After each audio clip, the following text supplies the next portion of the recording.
wacho nang'o ahinya to kotudore kod dok chien e nyodo. Ang'o momiyo ji ok nyuol, George? Erokamano awinji makare, kaunti ma Migori wachiewo makare, ka bende waseno lipodno mayango ni sani nyodo sani en mana adek kende e Kenya mangima. Kata bed ni e kaunti ma Migori ko lipod pok oyang ni romo nade, to kwang'iyo report mar KDH 2014 wach ni kaunti ma Migori ne wan e atamalo 4.7, manyiso ne familia mathoth nitie kod nyodo maromo 4 kende. Ka bende king'iyo kaunti kata lipot bende ne ogol kod duolo ma KNBS nyiso ni kwan ji maromo 55 nyaka sani koro komo nyuol e kaunti ma Migori. Ka bende king'iyo yono mar komo nyuol mitiyogo ahinya e kaunti ni en mano mar kede kata implant, ma bende nyaka sani atamalo 27 tiyo godo. Ka iluwo kod mano mar standard mar depo, ma bende atamalo 25 nyaka sani koro tiyo godo e kaunti ma Migori. Ma chalo kachiel kuom gigo bende wacho ni koro osemiyo kwan oganda oseduoko piny yodo ma gintiere godo. Kata kamano, miya thuolo mondo kowuok kod moko kuom mar ng'iyo ni to ang'o momiyo kwan mag nyodo dok piny. En okang' ma gikawo, ang'o momiyo gikawo okang' machal koda mae mar ng'iyo ni koro giduoko kwan mag nyodo piny. Koro awachak kodi bi machiegni waneno ka lipot mogol kod Kenya National Bureau of Statistics yango ni king'iyo jo Kenya thothgi sani ni mana gi nyithindo 3 kende ma ginyuol kata kwan mar nyodo. Ok ang'eyo ni kwan ni kaka in owuon ichak ni luongi ni ng'ato in kodgi adi mokwongo mondo ang'e ni to bende in e kwan jo Kenya manyuol 3. An iluonga ni Saitoti Jabuya, ang'era gi nying mar Atoti Cardinal mar Jomiel. Aen adier ni an gi nyithindo 2 to mino to chiegni kelo mar 3 osiepa, koro alima mondo mi okel mar 3, taparo ni kokelo mar 3 no to nyalo bedo ni oroma. Ok ang'e ni sami wacho chal ka gima koro idwa bedo kama kwan jo Kenya mathoth manyuol 3. Ang'o momiyo 3 ni oromi? To nwano ka kinde machon ne wanyuolo anyuola ma nyaka tong' rum e ich. Ing'e ni ndalo machon chiemo ni nitiere kendo bech gik moko ne yot, ninyalo yudo nyaka sukari akwota gi siling' 6. To sani sukari akwota chiegni siling' 100. Kata kapo ni we sukari ni dwa madho nyuka, gorogoro mar oduma miruwo godo nyuka no, gorogoro achiel en siling' 200, mano pok iregi. In kata gi nyithindo 7 to idwa riwo gorogoro achiel ma siling' 200 ni, gini ok nyal romi. Koro pek mar ngima momiyo sani neno ka ji pango nyuol ahinya, ng'ato nyuolo nyithindo 2, ng'ato nyuolo nyithindo 3. Nikech kapo ni in gi nyithindo 11 mane jonyuol nyuolo kaka an mama wano nyuolo gi 10, ok nyalre nikech sani ngima tek. Mano nyithindo dhi lokore chokore street dhi chako kwecho. Mano momiyo wanyuolo nyithindo matin. De bed ni ngima yot, ni sirikal oketonwa ngima mayot, de wayomba nyuol. To kiyombo nyuol sani idhi neno tabu. Emomiyo an awacho na 3 go nyalo bedo noroma. Ok ang'e ni mana bech mogo ni kende, nikech iwacho ni mondo ng'ato nyuol nyithindo matin ti gik mang'eny ming'iyo. Jomoko ng'iyo yore mag oyudo thieth nade, yorego mag somo, mago moko kuom gik sirikal ng'iyo weche mag komo nyuol. In komo nyuol ni ing'iye mana yore mag chiemo kende, ma kadibed gi chiemo di nyuol kaka idwaro. Yore mag komo nyuol to wang'iyo weche mang'eny. To chiemo no ema okwongo, nikech ing'e ni chiemo, pesa inyiewo go chiemo. Koro awuondra ni koro ok akomo nyuol, anyuolo nyithindo 30 to aonge tich. Kenya ka ing'e ni isiko ni mana kidwaro telo ni une jotelo makiny, to ok chopi ni wadhi create 1000 jobs. Onge. Koro seche minyuolo nyithindo sirundra, ionge tich. Kionge tich, osiptal inyisi ni kia ni osiptende mag sirikal ji dhie nono. Kawa ni nyithindi 11 giteri district hospital kaka dang' thiedhgi nono. Ibiro thiedhgi gi pesa miting' badi malo. Momiyo sirikal nokelo weche moko mag insurance mag health gi. Koro nyuolo nyithindo 7 sani, pesa onge, yani dhano winjo matek matong' ni sirikal neno. Kia Nyasaye mabiro konyo. Erokamano kuom pachi, wakawo pach ng'ama chielo. Adwa ni chak na gi nyinge to wang'e ni be inya bedo achiel kuom jo Kenya ma sani nyuolo nyithindo maromo mana 3 gi, koso in to mari en chalo nade? An iluonga ni Lawi Frederick. Wach mar komo nyuol niendi gi sani gi kama ngima ochimo niendi, ber mondo omiyo ng'ato onyuol nyithindo moko kala 3. Kech ko gikala 3, maisha masani gi ting' mar nyithindo gi somb nyithindo ma som matieki en gima tek kabisa. Mana ungo lwedo mar ni ber ka ng'ato bedo gi nyithindo 3, karach ahinya to kik gikala 3 kanyo, karach to gichop 4. Sama nyithindo 3 gi obe pod uyudo yot e pidho gi, nikech wach na 3 ni nyalo romo, bo uyudo yot e pidho nyithindo gi? Ing'e ni kata nyithindo 3 ma koro ng'ato dwaro mondo mi obed kodgi niendi, pod pidho gi pod mana tek. Emomiyo wach ni at least mondo mi ng'ato bed gi minimum mar nyithindo 3, pidho gi nyalo bedo mayot. Kaka ginyalo chiemo, inyalo lweti nyalo romo ne gi chiemo ma gisom, ka thieth be nitiere ginyalo thiedhore maber.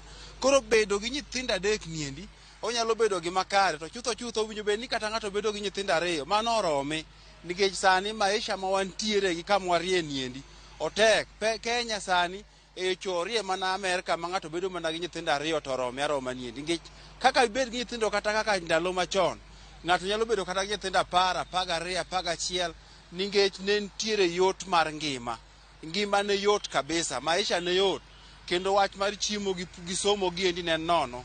Sani kibedo gi nyithindo mang'eny iwinjo ka sani somo be oridore, mara wan gi CBC, mara wan gi CBC ka kende pesa idwaro tarago, pesa mang'eny kabisa midwaro. Koro ka in gi nyithindo kata mana 5 adek kata ka nie CBC ka endi ngima de tari nono, diwuoth mana kiwuoyo kendi e kor ndara. Mae momiyo kela mondo mi awach ni ber mondo mi ja Kenya masani ibed gi nyithindo 2 adek ma inyalo rito yo mayot. Erokamano kuom pachi. Wakaw pachi ng'ama chielo. Adwa ni chak na gi nyingi tikona ne to jo Kenya mang'eny thoth ne bedo mana gi nyodo adek, nyithindo adek kende. In kipachi ang'o momiyo ma timore kan ka? Okay, an iluonga ni Brian Ajumo Wuor, ajakatiga. Gima omiyo mana nyalo support nikech gisani king'iyo mos e generation masani kwanza kiano wuon machung' kane behalf of mine ni generation moyuda gisani aneno kano wuon nyithindo adek ok anyal kalo kaluwore gi pek mar ngima ma kawuono gi sama wantiere gisani. Luwore ni kik wabed gi nyithindo mokalo adek nikech pek mar ngima nitiere e piny sani. Pek mar ngima nitie kabisa, ma kidwa bedo gi nyithindo mokalo adek to yudo ka yuto mari ng'ama janyuol ng'ama wuon ot yudo ka yuto mari ok ni malo sana, yuto mari ni piny. Koro kikawo gi keto gi mang'eny te madhi nyori e mbele kocha me yud ka in gi sida kabisa. Yeah. Samu bedo gi nyithindo matin gi ok ang'e ne en twak mu bedo gi odu koso in kaka dich wacho ne piny tek na nyaka watime mana kama koso bedo kod twak kod minot. Ya mano gima nyaka timre nikech seche ma mano nyaka timre nyaka ubed kuwinjoru gi minodi together, ni mano nyaka timre nikech seche motek na to kata en otek ne nikech wajonyuol wate. Koro mano gima nyaka to timre nikech nyaka to wawinjre awinja e parachiel, to parachiel e ot ka untie uwinjru e parachiel to parachiel ema miyo gimoro losore e gima kiny. Ya. Erokamano kuom pachi. Ng'ama chielo. In gi paro mane e weche mag neno ne ko ji mang'eny obedo gi nyithindo adek kende? Kuom nyinga iluonga ni Royo Chieng' Okuro. An to korka komo nyuol ni tapinge. Yomi apinge nikech iyudo ka ng'ato bedo gi nyithindo 2 ai marach, nyathi achiel otho kata nyithindo 2 go dok te to nusegado ni nyithindo 2 ge mubedgo. Koro ubedo maonge nyithindo nikech chuno ni udhi bedo maonge nyithindo. Koro an gima nawacho ni go bed ni ji bedo gi nyithindo machakre 5 kata 6. Nikech nyithindo 5 be ka in kata 6 luwore mana kaka ji panga, ok ochuno ni nyaka inyuol gimoro yoro piyo mondo mi gimi sida. Nyithindo nyalo bedo go mos to nyuolo higa, imanyo kaka higni dhi tinyuolo nyithindo mami nafas ma kata nyathi nyalo rito. Ema ne nyathi ni dwa keto ni nyuolo ni ka higa achiel gi dweche 5 isepuso moro, higa achiel gi dweche 5 isepuso moro. Mane makelo sida, lakini kiji panga maber gi nyuol to kata nyuolo mana nyithindo 6 onge problem, ibro rito gi maber. An koro mane gima in gadi to idwa chopadi? An koka kora an gi nyithindo 2 tadwa ni mondo ka ber Nyasaye chako medo 3 gibed 5. Kanyi mana wacho ni ber ka ji chako bedo gi nyithindo 5 kanyo ka dhi mbele. In gi puodho moromo gi cham moromo? Puodho to an go kata an gi moromo matin, to luwore mana kaka ji panga e odi mondo mirit jogi kamano. Erokamano ahinya kuom pachi. Erokamano ahinya. Adhi ka gima watieko, adwa ni wabed machuok. Paro mar jo Kenya thoth ne sanyuolo nyithindo 3. Inene nade? Tang'o makelo ma?